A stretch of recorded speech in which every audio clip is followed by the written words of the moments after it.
Well, thank you, Tracy, for joining us. It's a real honor, and I've been one of your fans and watching you doing all that awesome work, and everything that you're doing. It's quite incredible. Thank you, it's wonderful.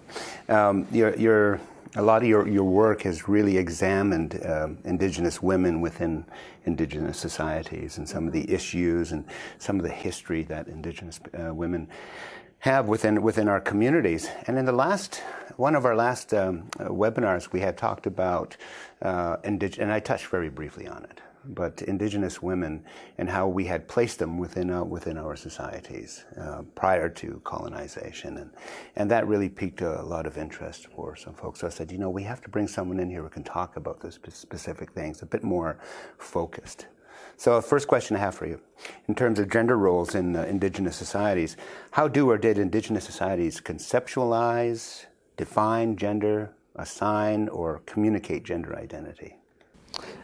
These are great questions. I just want to first say I'm honored to be here, and thank you so much for having me. I know we both have done a lot of work in and around this area, so thank you for having me here today. And I do work a lot in the area of Indigenous women, and one of the reasons for this is pretty obvious, I think, being an Indigenous woman. And so the reason I started looking at gender and looking at Indigenous women's roles in our society is I felt that there was a real discrepancy between what I was being told had happened prior to contact and sort of the end result of what we were seeing today in leadership positions and how Indigenous women are viewed and the current status of Indigenous women in Canada. And so when I looked into it, I noticed that there wasn't this binary, the dichotomy of a male and female prior to contact. There was research all across North America, Canada, the US, and even South America that showed us that there wasn't a binary of male-female, that gender was actually on a spectrum. And so when you have gender on a spectrum, you don't have these black and white roles, these black and white areas of what females are supposed to do and what males are supposed to do. So I found that really fascinating. And I wondered how it could reflect and how that knowledge could be used in creating a safe space for not only Indigenous women today, but all the folks that fit in that spectrum and that don't fit a male or female binary. And I think that knowledge can be really used today. So what I have found is that not only were there two genders, but sometimes third, fourth, fifth, and sixth genders. And recently I was at a conference with Harlan Pruden, and he found in Cherokee and down southern United States, there was a seventh gender as well. Yeah. So if we put into perspective this idea that gender is on a spectrum, then we can have more roles and have a broader diversity and more fluidity in the types of things, responsibilities, and roles that we have as Indigenous people. And so when people ask me, well, okay, so we have this genderful or gender fluid sort of society, how does that translate into everyday life? Like how would we know who was to go hunting and who was to be taking care of the children and babies? And what I have found in that is that societies, pre-contact societies, didn't actually look and see a baby being born, it was female or male. They waited to see what the child's special skills were, their talents, the things that they gravitated towards. And as they grew, the people would watch them. And so as long as that child was fulfilling a role and a responsibility within the tribe, then that child was absolutely accepted. It didn't matter if biologically they looked female. If they had skills in hunting, then that's something that they would be encouraged to do. But the number one thing is, because you're living in sometimes difficult environmental situations, you need every single member of that tribe to be functioning and to be fulfilling their role. So that's the main priority that they were looking at. And I thought that was really interesting in this society when we see people with varying skills, but we keep them here because we see them as female, or we keep them here because we see them as male. That's really restrictive, and I don't think we're taking advantage of this idea of a genderful society when we have restrictive gender roles being played out, not just for Indigenous people, but non-Indigenous people as well. Well, I like the idea of fluidity. You put it on a spectrum. That makes a lot of sense to me. Because some of the teachings that I've grown up with, from the elders that I've worked with, have talked about that fluidity, and that to place one thing into one place at one time for all time is not doing a service and honoring the spirit of who the individual is or needs to become. So how, when we're defining gender, how would you define that specifically? Gender. So I guess to go through a few terms, I mean, cis male and cis female, for our audience, I don't know if they would be familiar with those terms, but a cis male would be someone who not only looks male, but actually feels male on the inside. And the same goes for a female. So there's biological differences between male and female, but there are also, as we know from history, that there are all different kinds of babies being born with various biological parts that may not conform to strictly female or male. So gender can also not only be biological, but it's also the responsibility or role that you see yourself playing and looking the part. So it's a very complex idea, but generally when people ask me about that, we don't. The most important thing in this to remember is you don't police anyone's bodies. And so, for example, if we're going into ceremony and there are skirts that are asked to be worn for women or women, it's really important to make sure that you're not policing bodies when they come into the ceremony. There are females that may look female on the outside but don't necessarily feel female on the inside. And so where it's really important to understand that what you see is not always what the person might feel like on the inside, and it's important to acknowledge that. Yeah, I know that it's today, as we're returning and rediscovering some of these cultural differences around gender and gender roles. I know it becomes an issue in ceremonies for Indigenous women who don't feel that they need to wear the skirt or what have you. That is a point, but the thing that I'm getting at is that it's a conversation that I think is really, it's timely, it's incredibly important for our time now, and it's something that we have to sink into more because it's a part of our recovery as Indigenous nations. What traditionally, I guess you could say, is like, what roles did women play in community and governance back prior to colonization or shortly after colonization? Research in archives is really, really fascinating, because one of the things that you have to do as an Indigenous person is read between the lines.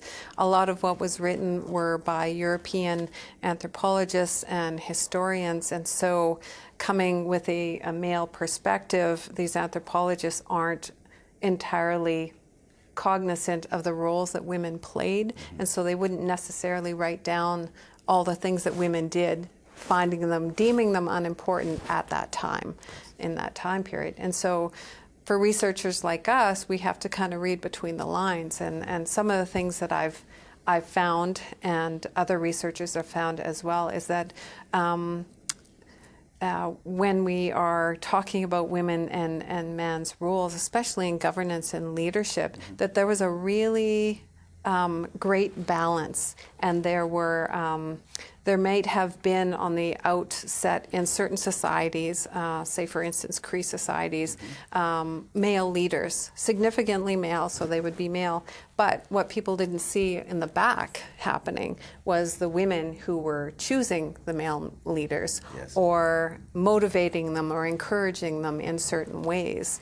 And so I think there was always this great balance between I guess, male and female. And also, if we talk about the genderful people, the people in between, they always had special roles. Yes. And I think if there was a too strong of a balance in male leadership, not only would the females say, hey, wait a minute, this is going sideways, but the genderful people would also have a role in saying and having that, having a say in balancing it out. And so I think the opposite might happen too. If things were going sideways in the women's society, we would have that genderful person in the middle saying, okay, wait a minute, something's going on here. So it was always this really nice equilibrium happening. Not to say there wasn't issues happening all the time in any society. We're human, right? Yeah. But there was always a great balance in leadership. With in your researches, have you been able to identify a matrilineal and matriarchal tradition within the Cree people? Not so much within Cree that I have found yet. I'm sure if we dig a little bit deeper, I'm sure those stories are there. And certainly today we see a lot of strong Cree women taking leadership roles, not just in chief and council, but other leadership roles in activism. Idle No More, you see Tanya Capo, and you see Sylvia McAdam taking great roles in that. And so oftentimes what I see in the roles and the places that I'm at with walking with our sisters, doing my prison work, or in the university, I see Indigenous women rising constantly and taking on informal leadership roles, activism roles that are really important. Not so much maybe yet in chief and council, but I mean, I think there's power in other ways as well, right? I remember my grandmother. She was my great women influence, my first Indigenous women leader that I can think of, and she was very direct in what I had to do. First of all, she said, "You don't get married. You don't take a wife. You take a partner." And she was using that kind of language long before it was used publicly. Mm-hmm. But she also was a keen negotiator when it came to business. She negotiated vehicles. She decided, told my grandfather, okay, we need a new truck. This is how much money I need in order to make this deal. So she was already making deals.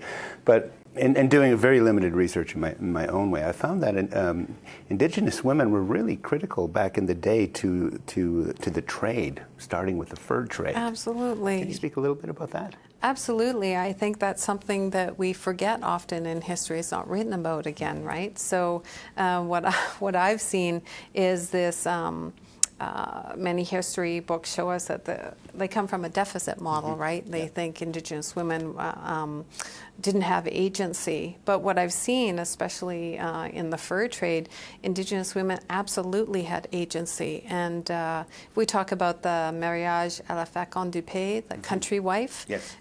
Some people think, wow, these Indigenous women, they married fur traders and then were abandoned. But what we don't see in the background for some of the cases is Indigenous women really had an agency in that, and negotiating marriage, uplifting their family. So making those kinship ties with the fur traders enabled them to learn English and French quickly, enabled them to get access to trade goods more quickly, and have an insider's view of the colonizing countries that were coming in. So we often forget that women had desires, they have agency, and they actually moved and negotiated it in the world in the ways that they could. Yes. I descend from Chief Mustus and Canusio, who made Treaty 8. I also have two fourth great uncles. One is named Papas Chase, and one is named Michelle Calahoo, signatories to Treaty 6. One story that came down from the Treaty 8 making back in 1899, my fourth great-grandfather on my Métis side was Sam Cunningham, who was based out of Lac St. Anne. Mm-hmm. But he was interpreting for the treaty at Willow Point on Lesser Slave Lake. And it wasn't called the Edmonton Journal, it was called the Edmonton Bulletin. So one of the reporters there was recording the event. And as they were standing watching the conversation and the dialogue and the negotiating going back and forth, what was happening, and here's the setting, is that you had the big white tent of the commissioners, and then gathered around that were all the Indigenous men, chiefs, and leaders, Mustas, Canusio, etc. But in the back, maybe about 3 or 4 yards away were women and children, all crowded around there. And every now and again, a woman would run and go talk to her man, and then run back. And you'd see this sporadically throughout the whole thing. And finally, the Edmonton Bulletin reporter asked, he goes, so Sam, he goes, can you tell me what's going on here? And so Sam said, yeah. He said, your commissioners won't talk to the women and negotiate with them. So what they have to do and what they're left with is they have to run to their men and tell them, don't forget about this, don't forget about that, expand on this and expand on that. Yeah. So Indigenous women have played a large part in our politics, and it'd be interesting to see just how much they contributed to treaty-making process as well. Absolutely. So what were their roles in politics and those kind of politics at that time? I think that was a really good example. Another example I might share is in the 1740s on the East Coast, when the Jesuits were there, they actually had a lot of journals. They wrote a lot back. And so we can look at those journals and see they were shocked, absolutely shocked, that the women had such a role in the leadership, and confounded because, of course, in Europe at that point, women were considered property. Yes. They were not even considered human. And so they were shocked to see women involving themselves in governance and leadership decisions, political decisions, where to move the camp. And so through the course of 2 years, you see the journals change, and so the writing sort of switched. And so the Jesuits formed the opinion that, and sort of gave the opinion to the men at the time on the East Coast, that your women are overriding you, your women, you're not real men if you listen to your women. And so this change in discourse from the Jesuits really came across in these journals that I saw. And so if we reflect on that, we think, wow, so these women had these huge decision-making plans, and the influence of Europeans really kind of changed that. So getting back to that, how do we get back to that? And I see a lot of changes in that.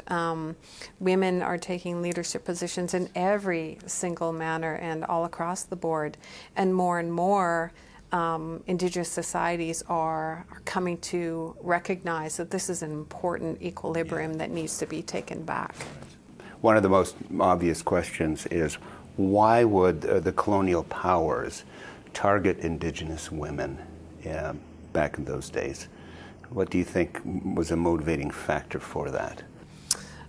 Indigenous women were the caretakers of the land.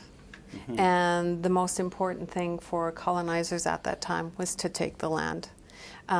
So Indigenous women as caretakers needed to be taken out of the picture. So how do you do that? The introduction of formal Catholic marriages was one thing.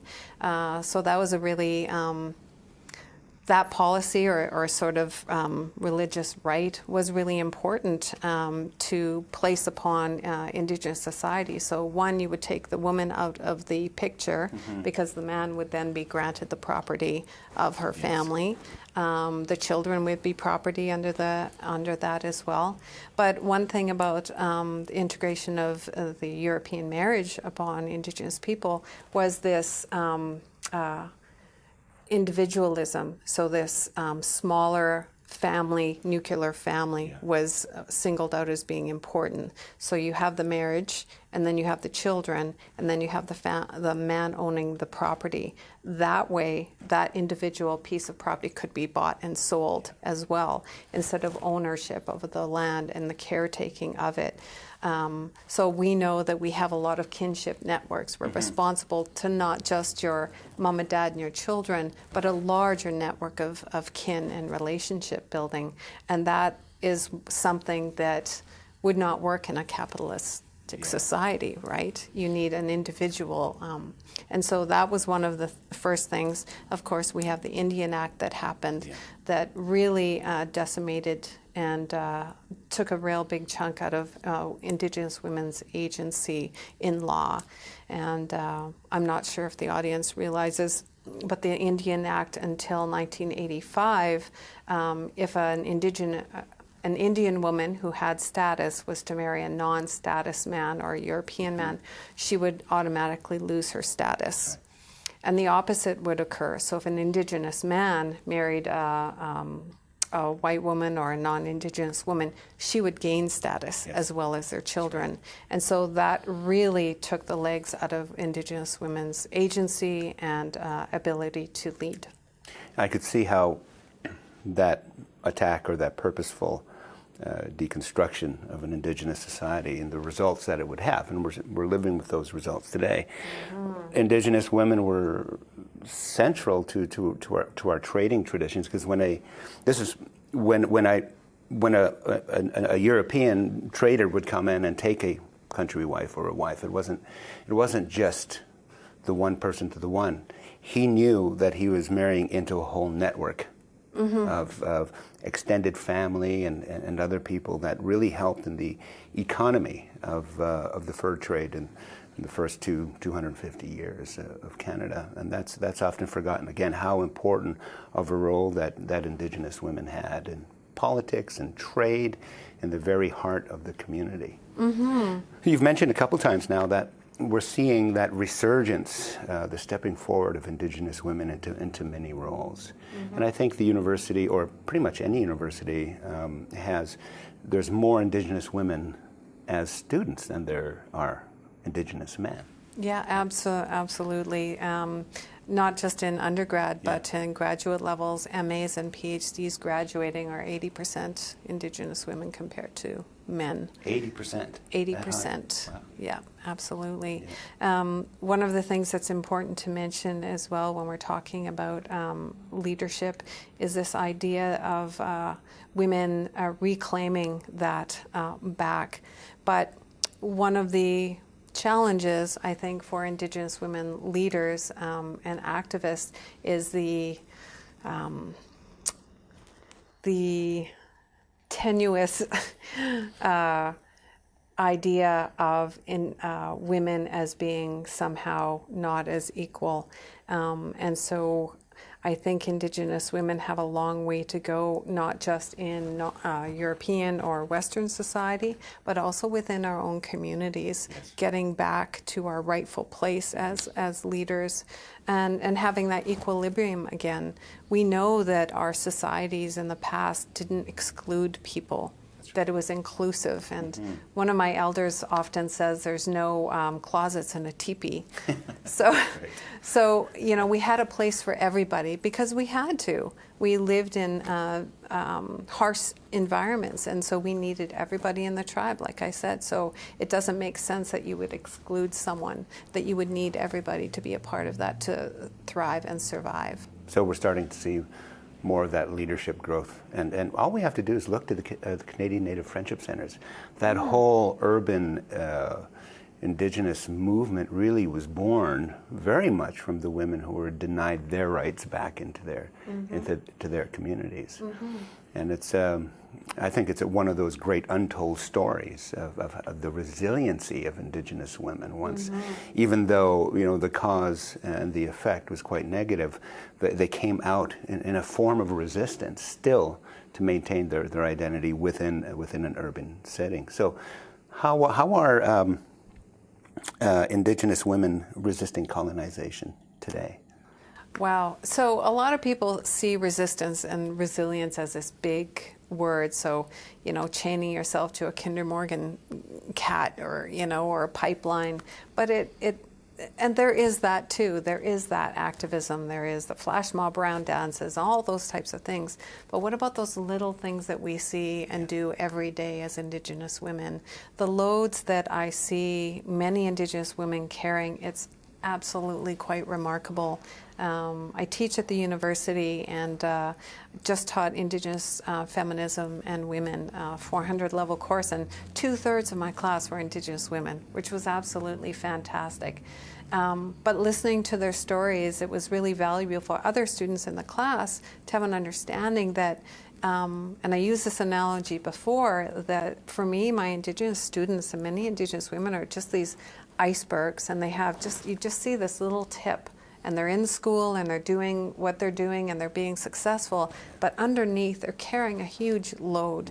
They're often the breadwinners. They're holding down a couple of jobs as well as going to university. They have children or grandchildren or siblings that they're taking care of. And so they're also activists. So they have this huge thing that they're doing below the surface. And I think that I see that as pure resilience and resistance in those little things that they do every day. Yes, it's for me, it's really encouraging to see, because I live by that old Cheyenne proverb that says that a nation is never truly defeated until the hearts of its women are broken on the ground, no matter how fierce their warriors may be. Yes. And it's something that was really instilled by my grandmother. And I was raised with eight sisters. No wonder. And I like you. 8 sisters, 7 aunts on my mother's side, and 6 aunts on my father's side. So there was always that sense of responsibility. And I think, well, as a traditional man, I always ensure that I look to the women for that direction and guidance. My grandfather taught me when I was 14, and I had a laugh at the time. I don't laugh anymore, but he said, "It'll be woman who teaches you how to be warrior."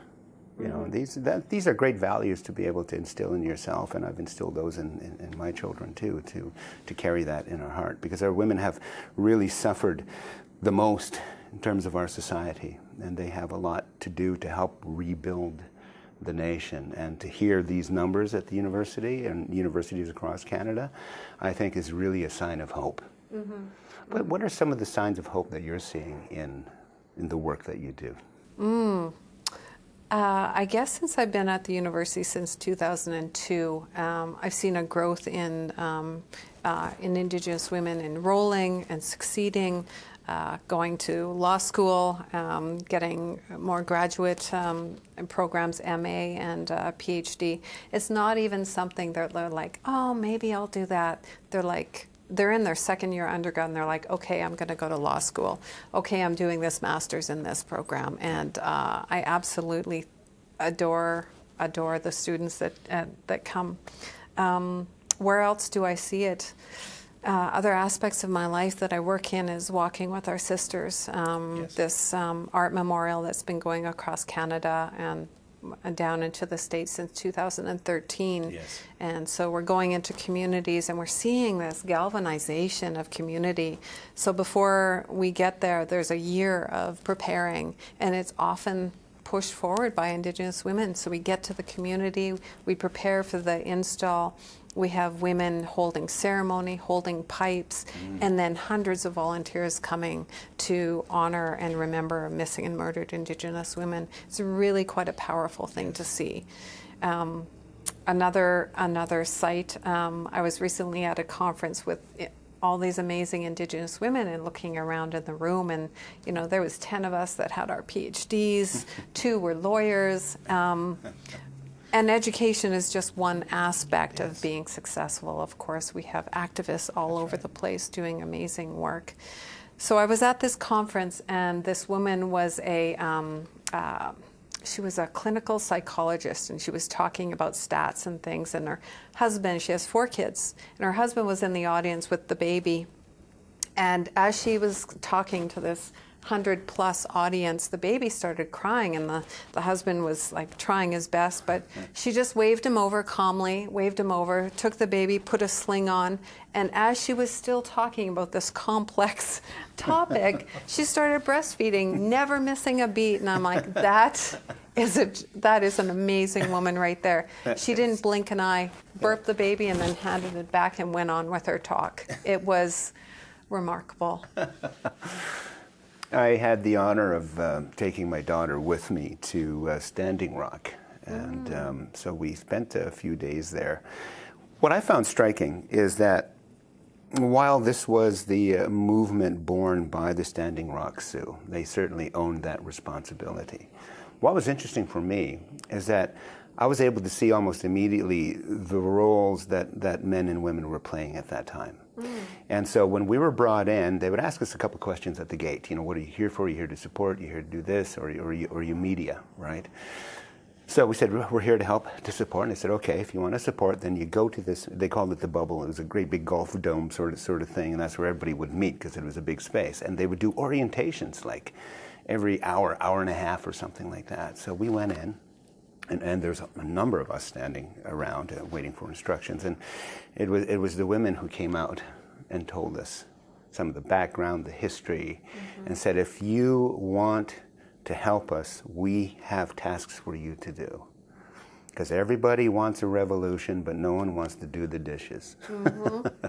So they said, if you want to go stand, and on the front lines and get sprayed by water cannons, go take this course over here, so you know what you're doing, how to properly resist. And then if you want to help clean up and do things like that, then you go here and you go here. So we went to a couple sessions led by women again, teaching us how to not only protest and stand in front of the water cannons, but also how to take care of ourselves if we got tear gassed and things like that. So it was really quite striking for me to see that movement and that action really carrying that spirit of the role of women in terms of how they were giving us direction. And because they were warriors. That's right. They gave us real quick lessons on that, that's for sure. Yeah, absolutely. What kind of actions and movements are you seeing today? And we know about Idle No More. What other ones are you seeing that's capturing your attention?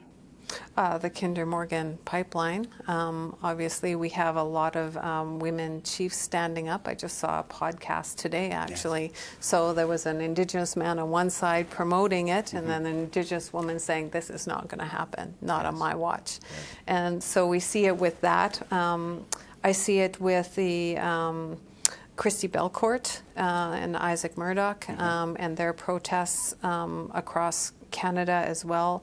Water is life, as water protectors.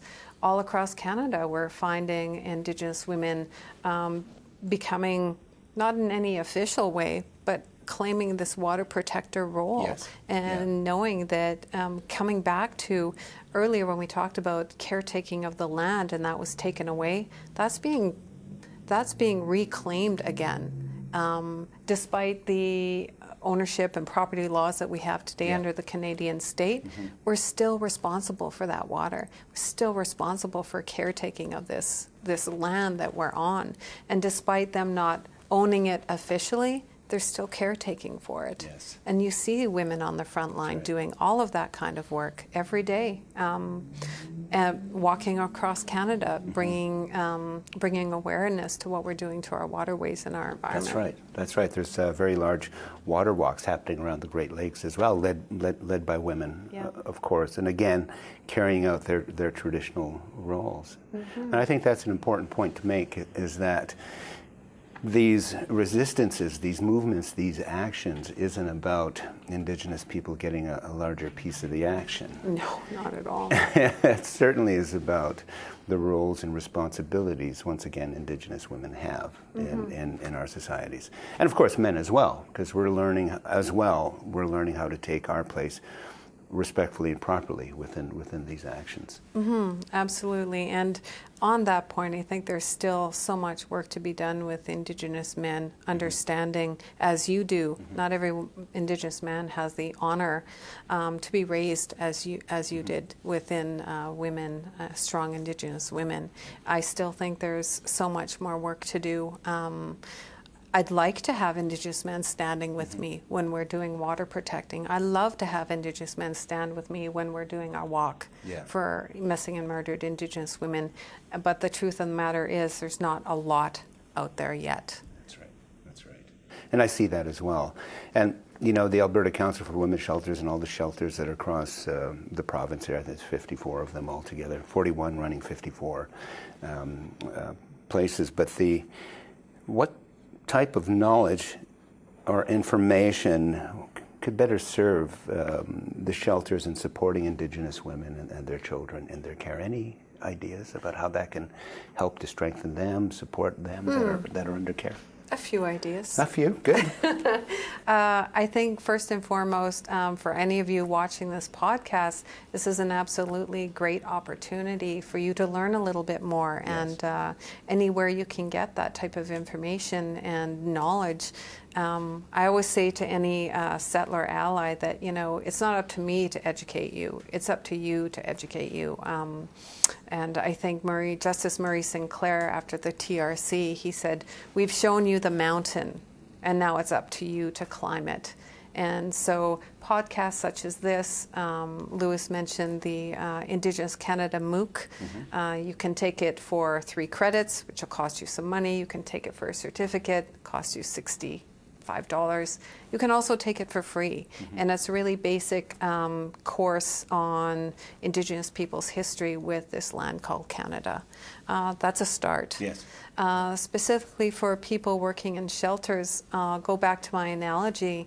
If I can understand that my students are coming to me not just as a simple student with no children and you know fully funded, I've got students that are struggling, and so what you see on the surface is probably not the whole story. Make sure you make the time to understand that whole story, and part of understanding that whole story is understanding the history that Canada has with its Indigenous people. That's a start. that's a lot of work too.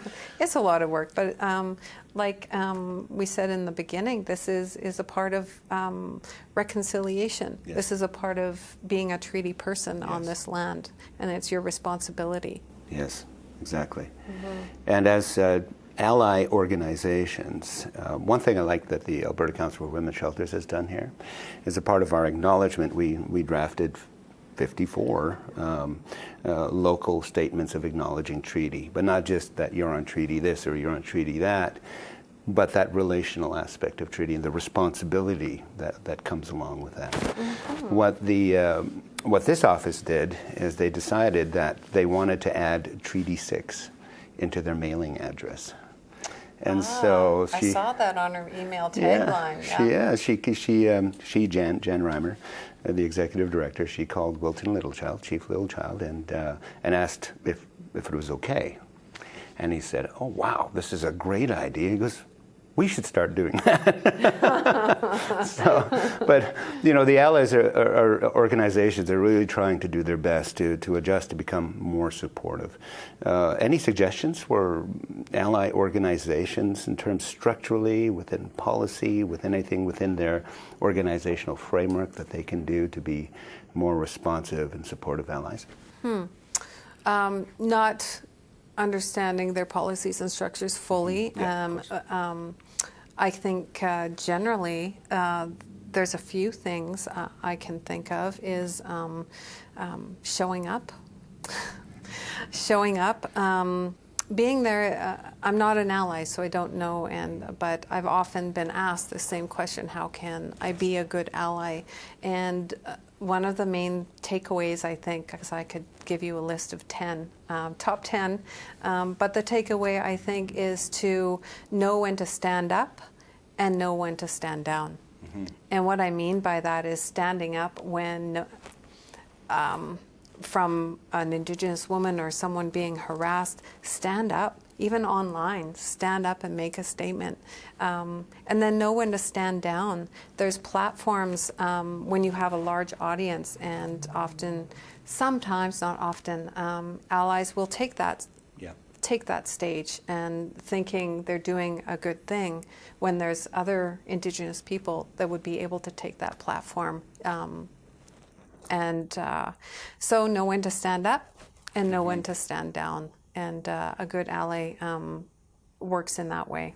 Yeah, and I would also acknowledge that doing simple things like that, acknowledging treaty in your mailing address, I think is just a nice show of confidence and friendship. Because our treaties and the relationship context of treaties is talking about peace, friendship, and understanding. That has always been a very important part of treaties and treaty making. The other question that I have, I think, need to come from our listeners now, because I want to have enough time for us to be able to engage a bit more with what our listeners may have to ask Tracy. How do we navigate? Yeah, that's. Yeah, How is it possible to navigate? Yeah. Well, getting into education, you know, first as an Indigenous person, you have to understand that you're coming into a colonial state. You're already living in that, but institutions such as post-secondaries, as much as they try and as much as they are changing, they still have their 100 years of rules and regulations in their way, and so they're slow to change. So one of the things I think that's happening, if I can talk to my experience on campus, is working with senior administration and doing that teaching with them, making sure that senior administration has that understanding and being open to bringing people along and introducing them to ceremony and other ways of knowing and understanding that that's going to take a while. And we always put a lot of, for me anyway, a lot of work into building relationships. And so not just relationship with other Indigenous people, but that has to go with relationships within the institutions that you're working with, government offices, and other organizations that might not necessarily fall in your purview as an Indigenous person. So building relationships is really an important part, and understanding and trying to make sure that your bosses understand that sometimes that takes a lot of money, resources, and time to do that in a good way. Funny thing about ceremonies and traditions, and what I've found out is that for many Indigenous people, especially people who have been affected by residential schools, traditions have sometimes morphed or not changed, and they reflect sometimes a colonizer's view of women and where they should be, meaning over here. And so when you're introducing ceremonies and things, it's really great when you find an elder that reflects values of understanding, empathy, kindness, and love. Walking with our sisters, at first we did put elders sort of almost on a pedestal almost, and whatever they said goes.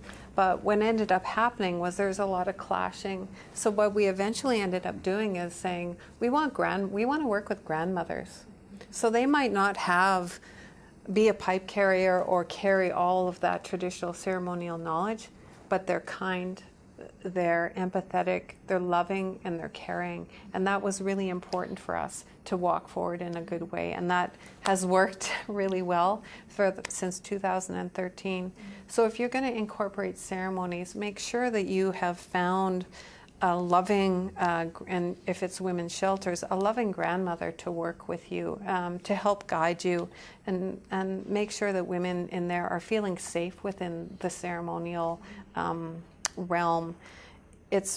I work with students who are often displaced or haven't been to ceremony, and so they're really quite nervous and new at the whole thing. So you need someone gentle to help them work through that, not someone that's going to be really harsh, and because that can also be a form of lateral violence. And so make sure we have someone gentle that you're working with.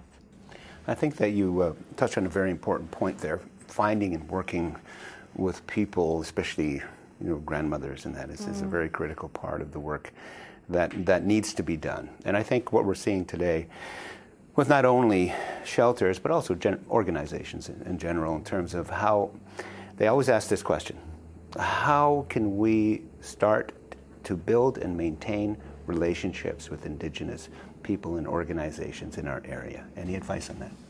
Absolutely. So at the university and within Walking with Our Sisters, university will pay like an honorarium. It used to be quite small, to an elder. But what we don't realize when we take an elder from their community, there's travel time, you're taking them away from family, from their responsibilities there, and they need to be compensated for that. Just like we would for someone that has a PhD in whatever, we pay visiting professors quite a lot of money to come. We need to show the same type of respect for the knowledge that those knowledge keepers carry, and not think that, oh, you're not doing anything anyway, you can come here and share this knowledge. That knowledge has been hard won oftentimes years of protocol and ceremony to gain that knowledge, and for you to ask for it without giving back, without doing that reciprocity, is really horrendous. And so making sure that you acknowledge that that knowledge that they carry is just as important as any knowledge that any PhD might carry. Absolutely, absolutely. How do you see that? I love that question. That's fabulous, and it's something that I'm still articulating in my mind, but I'll share my burgeoning thoughts on that. What I'm finding with the restrictions of some traditions that we carry, which are some are incredibly beautiful, and but some of them feel like they're relegated in the past with a colonial lens on them. And so traditions, for me, I see as something that help the people of the time, and they help our people go forward in a good way. But if we're hanging on to traditions from a while ago where colonial oppression happened and sort of changed that, I think we're being owned by our traditions, and I think we're being held back by them in some cases. Not all cases, but in some cases we're being held back because we're excluding people. We're excluding those genderful people from the circle. We're excluding women who might not conform to wearing a skirt. And I think that's a travesty for us, because you don't know what knowledges those people carry.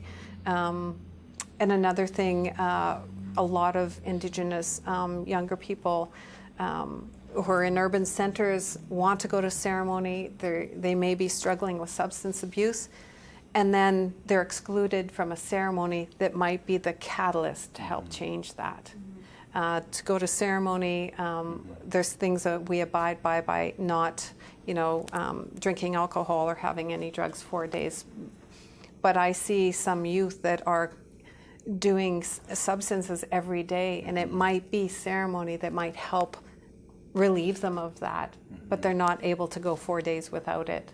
And so I think we need to have traditions working for us rather than being restrictive on us. And I see a lot of changes in that realm in the circles that I'm in, this reimagining, so that it works for us, so that we're not excluding anyone, so we become that inclusive society that we've always strived to be. Once again, you touch on a very important point, and that is the power and influence of ceremony. Oftentimes in the mainstream society, and even in my own circles, the understanding of the incredible power that ceremony has in a person's life is often underestimated and not really understood. Can you speak to the importance of ceremony? Yeah, well, wow, that's a big question, Lois. Ceremony for me, people, it's really, I guess, hard to describe, but having been part of really powerful ceremonies, I can honestly say that is my saving grace. No matter what family support I have, the education that I have, the experience, where I stand status-wise in the society, there is nothing more grounding than ceremony. It brings you back, and you've been in Sundance, so like hearing the drums and understanding that our ancestors, generations back, sang these songs for us at this time. It's a powerful, powerful way to live, and I think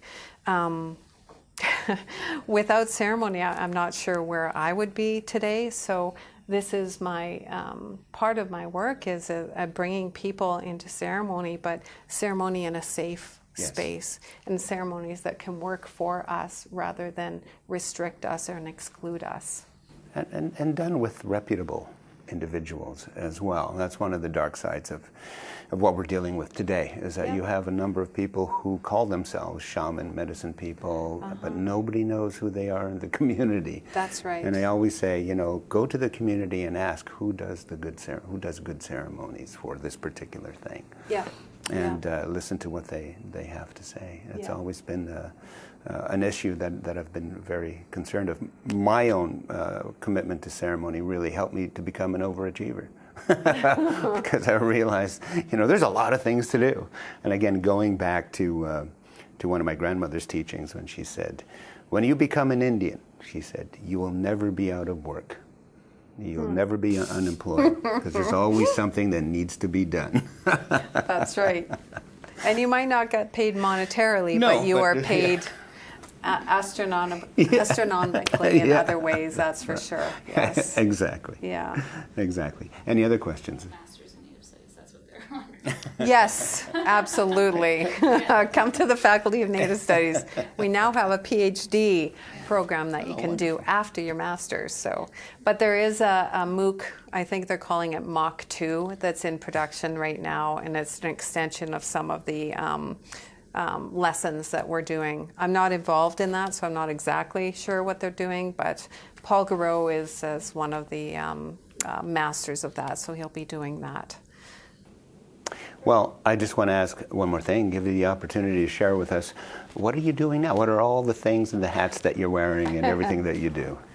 I love my life because all these opportunities, the scary thing about praying to the Creator is that often He'll give you what you ask for, which That's right. what should I do now? So I guess I'm still working with Walking with Our Sisters until next year when it's over after 7 years. We end in Batoche. I've started working in prisons. I did volunteering back in 2010, and it's always been an interest of mine because Indigenous people are overrepresented in prisons, and I often think because both sets of my grandparents went through residential schools, that easily could be me in there. But my grandma and grandfather became healthy, strong people despite residential school experiences, and raised my mom that way, in turn giving me this gift of being who I am today. So going into prisons, doing teaching, and a lot of Indigenous people didn't have good experiences in school. No. High school wasn't a great time for me, and so I can see the reluctance to engage in a post-secondary. And for some, it'll never be their way. But for some of them, there's incredibly gifted critical minds, and they just need that opportunity to see that post-secondary is absolutely a place that they can thrive. Yes. And so opening that up, teaching contemporary Indigenous art right now, and just seeing these gifted people that didn't have the opportunities many of us did to go to post-secondary, and opening it up to them. So it's one of the things I'm doing. I'm also co-producing a wonderful, sexy storytelling show called Teepee Confessions with Kim Tallbear and Kirsten Lindquist. Yes. It's a really fun, safe space to talk about healthy sexuality and a celebration of our bodies in a really fun way. Yeah. When is that going to be? The next one's September 7th in Edmonton. We're doing one in Seattle in July, I think, but Edmonton, September 7th, so. Well, make sure you send us the link and everything like that, and Totally. we'll create an event page for you. Always very fun. Well, once again, I want to say thank you. It was wonderful to sit with you and listen to your wonderful knowledge and your sharing. So I appreciate it very much. Aye, aye. Hey, hey.